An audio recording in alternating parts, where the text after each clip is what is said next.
Mesdames et messieurs, bonsoir et bienvenue sur Sahel TV. Tout de suite, les principaux titres de ce journal. Le sommet de l'Union africaine s'est ouvert aujourd'hui à Addis Abeba. L'Égyptien Sisi succède au Rwandais Paul Kagame à la présidence de l'organisation continentale.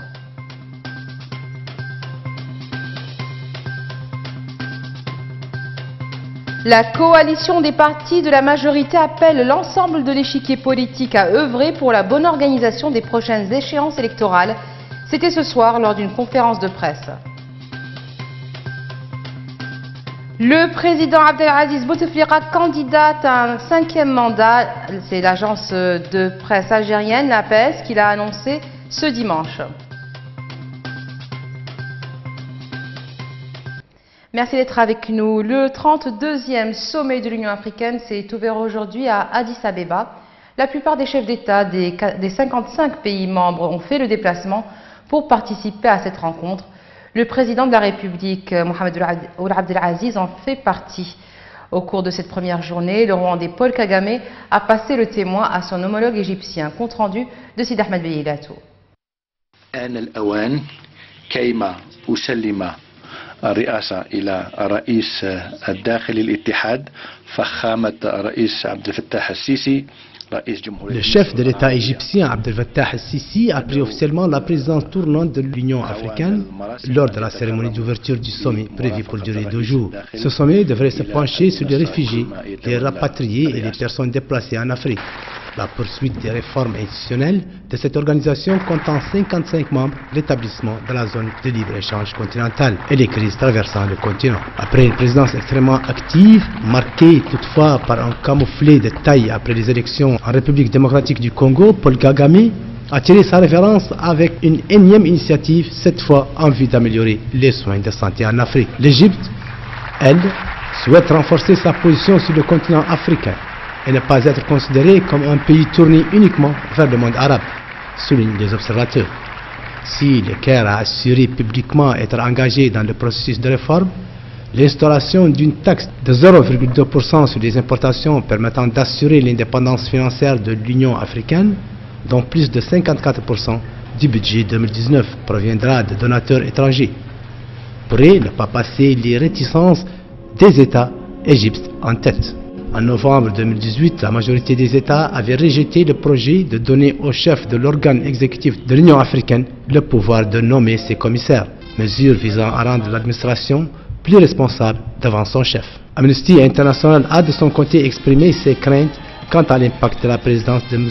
Abdel Fattah el-Sisi sur les mécanismes d'évaluation des droits humains en Afrique, accusant l'Égypte d'avoir mené ces dernières années des attaques politiques haineuses contre la Commission africaine des droits de l'homme et des peuples.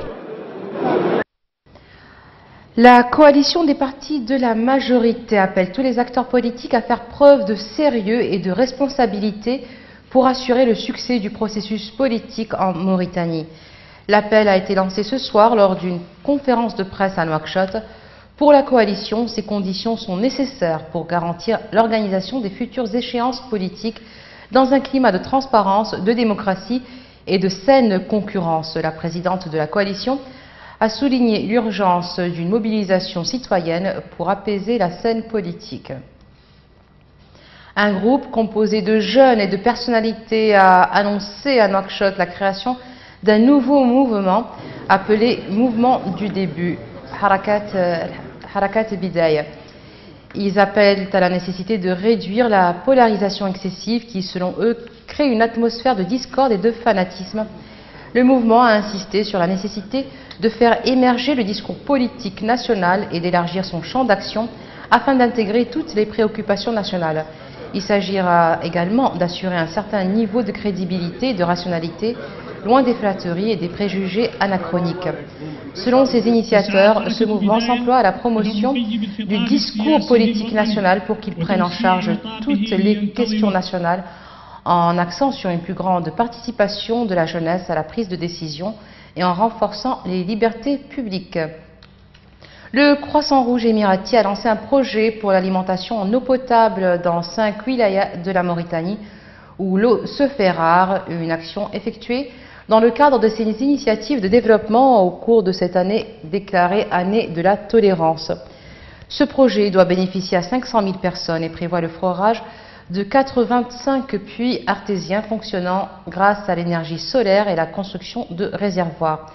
La présidente d'honneur du Croissant Rouge émirati, Cheikha Fatima Ben Moubarak, avait fait don l'année dernière de près de 3 millions de dollars américains afin de financer des projets de développement dans les pays qui font face à des défis humanitaires et de développement, notamment dans les domaines de la santé, l'éducation et l'eau. Dans le cadre de ce programme, la Mauritanie bénéficiera de réalisations dans le domaine de l'eau potable au Guédimara, l'Asaba, le Trarza, le Brakne et le Gorgol, en plus de la construction du centre Cheikha Fatima pour mères et enfants à Nouakchott, un centre qui doit bénéficier à 100 000 personnes.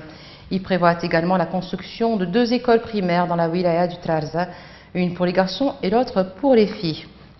Et nous le disons donc dans les titres, en Algérie, le président sortant Abdelaziz Bouteflika briguera bien un 5e mandat. Il sera le candidat du FLN à la présidentielle du 18 avril prochain. Le Front de Libération Nationale, au pouvoir depuis l'indépendance du pays, l'a annoncé hier lors d'un grand meeting de campagne préélectorale à Alger. Cette annonce intervient une semaine après la décision des 4 partis de l'Alliance au pouvoir de présenter sa candidature.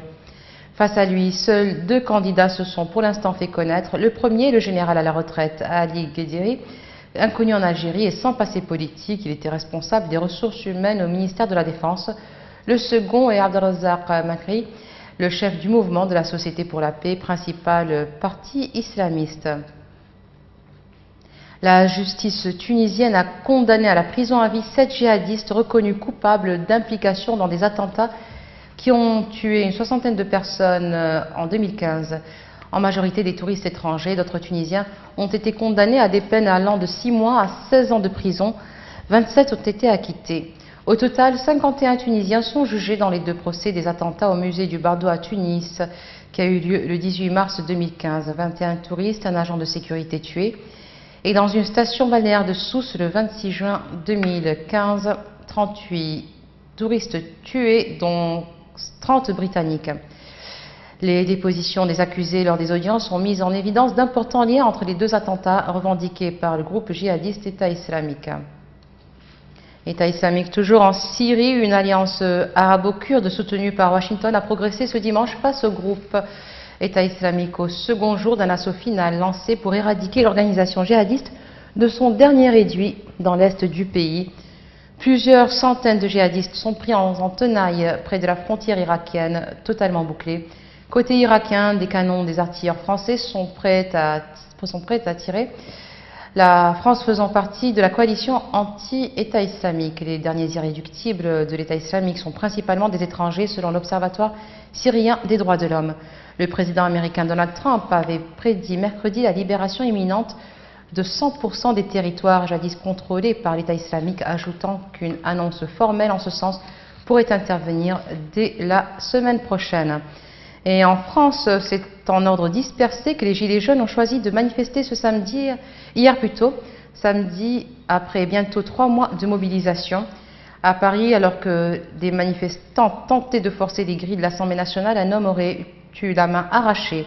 D'après les témoins, un explosif qui a atterri près de lui aurait explosé lorsqu'il a essayé de l'éloigner.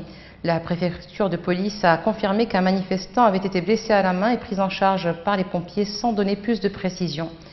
La semaine dernière, près de 58 000 personnes ont manifesté sur l'ensemble du territoire français selon les autorités, un chiffre contesté par les Gilets jaunes qui s'estimaient 2 fois plus nombreux. Et voilà, ce sera tout pour aujourd'hui. Tout de suite, un rappel des titres. Le sommet de l'Union africaine s'est ouvert aujourd'hui à Addis Abeba. L'Égyptien Sisi succède au Rwandais Paul Kagame à la présidence de l'organisation continentale.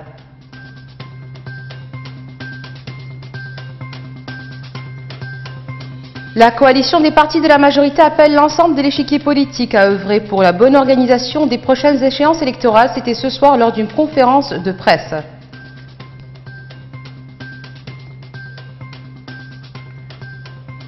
Le président Abdelaziz Bouteflika candidate à un 5e mandat.